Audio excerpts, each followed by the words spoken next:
The SGC members who are informed of and given the opportunity to exercise their roles and responsibility in this council. The SGC established its position as a consultative body in developing school policies. 3. The SGC has conducted a regular meeting as prescribed in the Department Order Number 26 Series of 2022. 4. The SGC has organized meetings with different school stakeholders to harmonize proposed and existing programs, projects, and activities. 5. The SGC has coordinated with the school head the concern of different school committees and organizations to synchronize programs, projects, and activities in the school. 6. The SGC has taken part in the conduct of need-based and upgrade stakeholder initiating programs and activities. The SGC has implemented policies and programs to the local school board to strengthen relationship with the LGU. The SGC has involved the different sectors to ensure inclusive representation of stakeholders in the council. 9. The SGC has participated in school general assemblies, PTA conference, stakeholder converts, and social state of school address. 10. The SGC has organized discussion and forums that invite and inspire stakeholders to engage and participate. 11.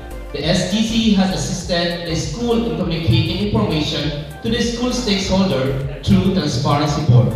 And last indicator, the SGC suggested ways of improving the quality of SIP School Improvement Plan, AIP Annual Implementation Plan.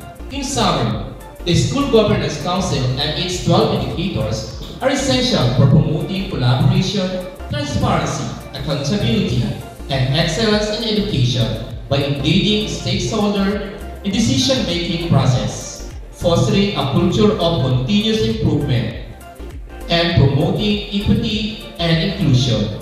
The Council helps to create a supportive and thriving learning environment for all students. And now, with eager anticipation, we'll then proceed to the heart of today's event, the election of our new co-chairman and secretary officers. Individuals who will lead us with this integrity, dedication, and vision.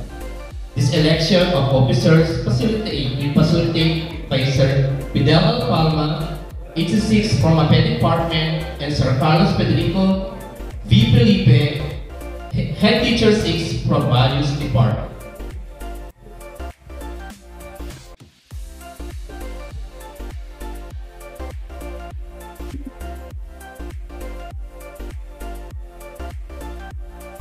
Good morning to everyone.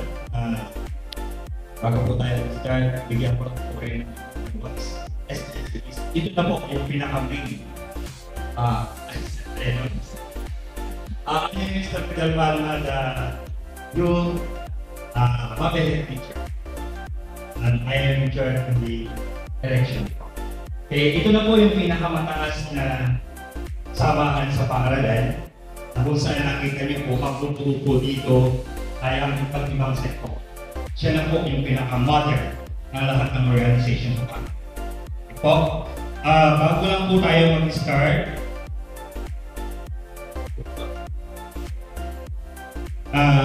i-recognize ko lang po si Police Major Piña P. Rocaport. Siya po talaga yung tandem ni WDO dahil siya po ang in-charge sa mga kabataan. Tama po, ma'am? Ay po, pasensya na po. Check lang po natin lahat bago po tayo mag-start kasi napakahalaga po ng presensya ng bawat isa na nandito kasi bibigyan po kayo ng certificate of candidacy. Election po tayo. Andito po ang ating governor represented by Sana and also our vice governor, Madam Lia Vergara represented by kami.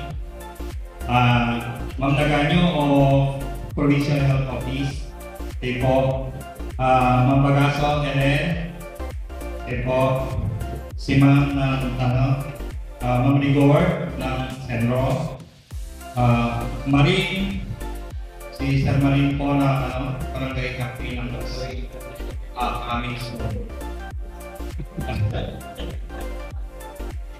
Sister Glenn Agaw from on behalf of Father Veneracion, the President of Nestoda, the alumni, Ma'am Villasan Solita, coming soon. Ma'am Rigor of our SPTA President,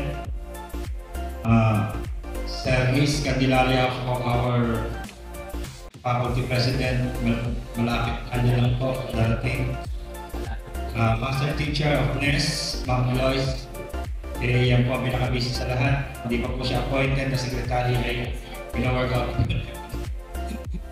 And the Guidance Counselor, Ma'am Miranda, kay Sir Aldama, kay po, and BKD President NES,